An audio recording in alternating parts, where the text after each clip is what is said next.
Hello. Today we're going to talk about the British Army campaigns during World War II. We're going to look at the different ways that these campaigns interacted and how we can use historical skills and evaluation and analysis to look at their successes and failures and how we can consider them in a historical essay or from a historical standpoint. So there are a few questions that have appeared in the exams with regards to the army campaigns. Now, it tends to be something that they don't ask a huge amount about because it's such a complicated topic, and there are other other military campaigns that they tend to focus on more, such as bombing, the Battle of the Atlantic, the Battle of Britain, those kind of things. But it does come up every now and again, and on top of that, having an understanding of the different army campaigns that went on around the globe can be really helpful in other essays. It can be good for thinking about Churchill, for thinking about empire, for thinking about elections, for thinking about the economy, those sort of things. Understanding how the army worked, where it worked, and if it worked can be really important for a lot of the contextual understanding for other essays. But when it does come up, they tend to ask you essays that are quite general. So, for Alamein, we never had a victory. After Alamein, we never had a defeat. How valid is this assessment of the performance of the British Army? Or how important was the Army's role in the British contribution to victory in World War II? Both quite challenging questions because they're so wide and so all-encompassing. But there are ways that you can answer them. And there have been questions in the specimen paper about the challenges facing the naval and land forces. So for that one, you can just talk about problems that the British Army had anywhere, and that's obviously quite a general question that allows you to talk about a huge amount of different things. So when we're talking about the army, we have to think about what we mean by success or what we mean by effectiveness, because we have to think about basically evaluation. So it's not just a story about the British Army, it has to be a question about how successful they were in doing certain things. So it does mean that success or effectiveness is a challenging word when it comes to the army, because it's something that you can define in a lot of different ways. But that can be good because it can allow you to choose the factors that you'll be considering. It can allow you to dictate basically what the essay is going to be about. So if you decide they're going to write mainly about technology or leadership or specific geographic areas, then you can talk about success in those terms.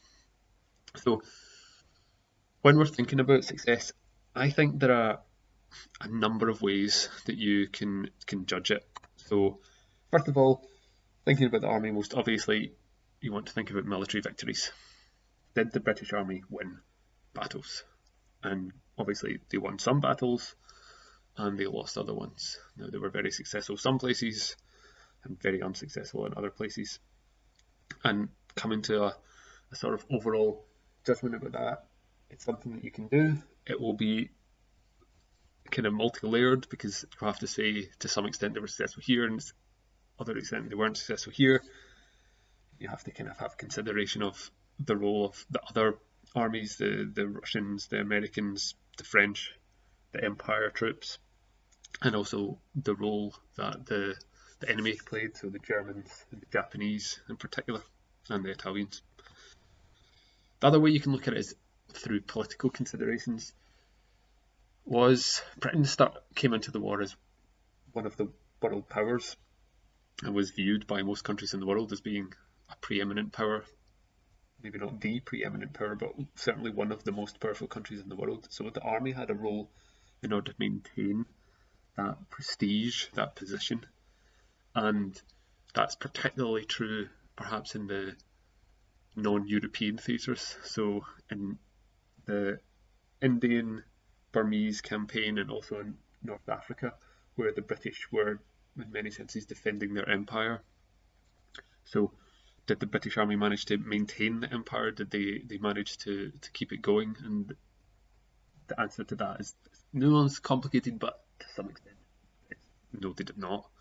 That they were, especially in the beginning, defeated quite soundly, and even the spectacular later victories that they achieved couldn't really undo the damage that was done to the kind of the British imperial prestige that existed in certain countries.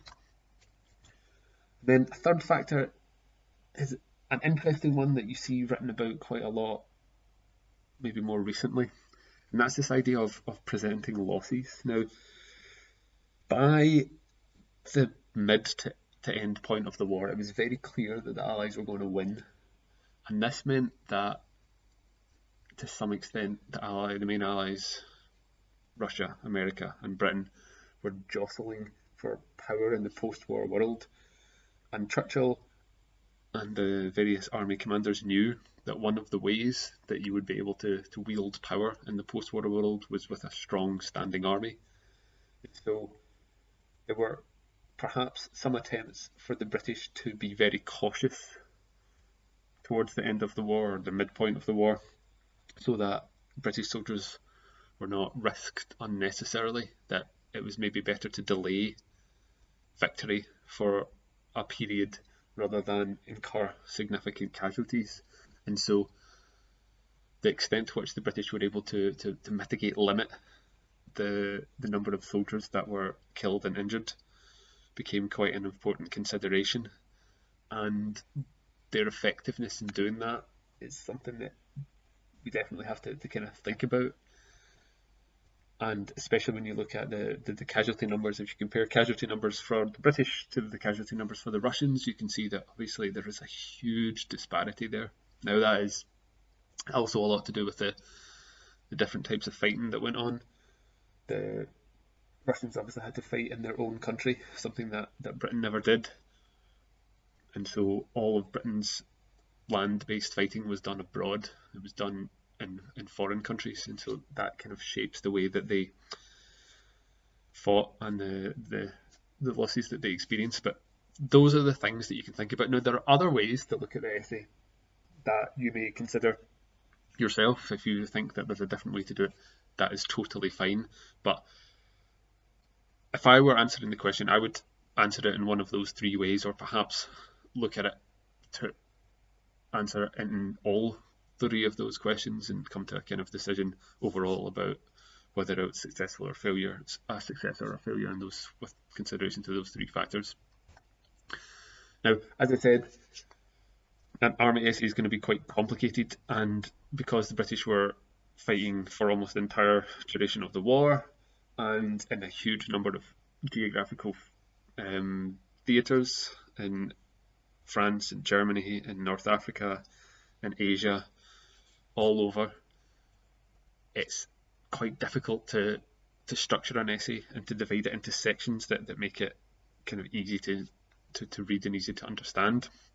So having a clear and purposeful structure in this essay is absolutely key. If you don't have a clear structure, if it's not organised effectively, then it won't do well, because it will just kind of zoom all over the place, and it will end up being very confusing, and your analysis and your evaluation won't really make sense.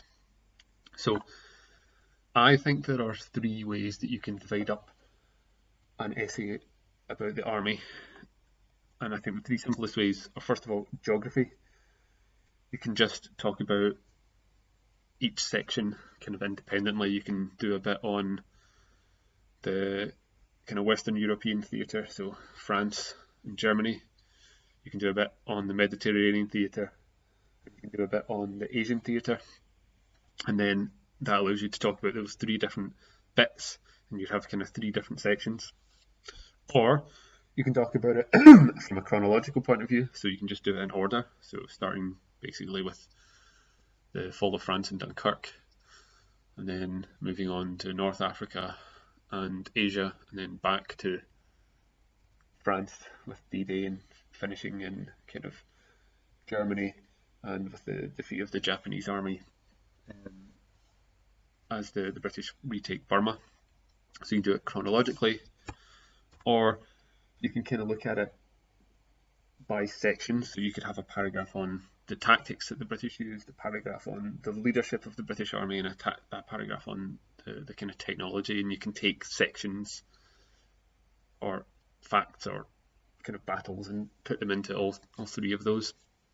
So understanding that is something that can definitely work. Now, as I have said, the army section is large, it's complicated. There is an accompanying document which you should already have a copy of, but if you don't, I've updated it in the folder as well. That gives details about all the different campaigns. It has evaluation or analysis of them and whether they were successful, whether they were failures, what the success was, what the failures were, and also a bit of detail about the various army leaders. But just to kind of jog your memory a little bit and give you something to shape your ideas around, I thought I would give you a little kind of map of the world, showing you where the major battles were when we're thinking about the British Army. Now, this is a very, very quick review, and I've missed out some things. There are other parts that you can bring in. Just because I've not mentioned it doesn't mean that you can't, or because I've mentioned it doesn't mean you have to. So, first thing is Dunkirk, obviously the evacuation, or the fall of France, and then the evacuation of the British Army in Dunkirk. Then the North African campaign, which saw the British fighting against the Italians and then the Germans until the successful victory at El Alamein, which is on the kind of border of Egypt. Then in between that is the Greek campaign, when Churchill decides to send the Afrika Korps, the Third Army, to Greece in order to fight the Germans there, which turns out to be a bit of a disaster, which leads to the kind of defeat in Greece and then the ultimate defeat in Crete. And perhaps the British worst victory, seen as probably the nadir of the British Army, the fall of Singapore in February 1942. Then the accompanying campaign in Burma and India, which started off in 1942 being very unsuccessful, but became much more successful as the British Army under William Slim, the forgotten army, began to kind of turn the tide there and was able to achieve a significant number of victories by the end of the war.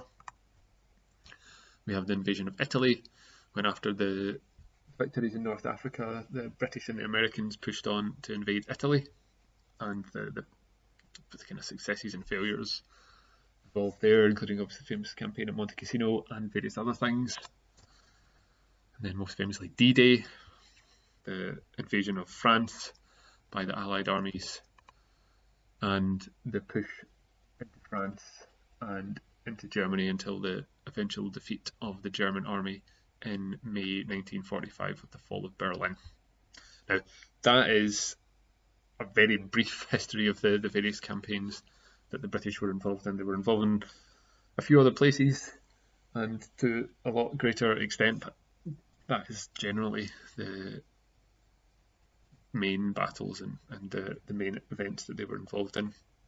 So hopefully that has given you a reasonable idea and reasonable understanding of the British Army and its campaigns during World War II. As I say, it's quite a complicated topic, but if you approach it with a kind of idea about structure and an idea about how you're going to answer it, it should make it a lot more approachable and a lot more accessible.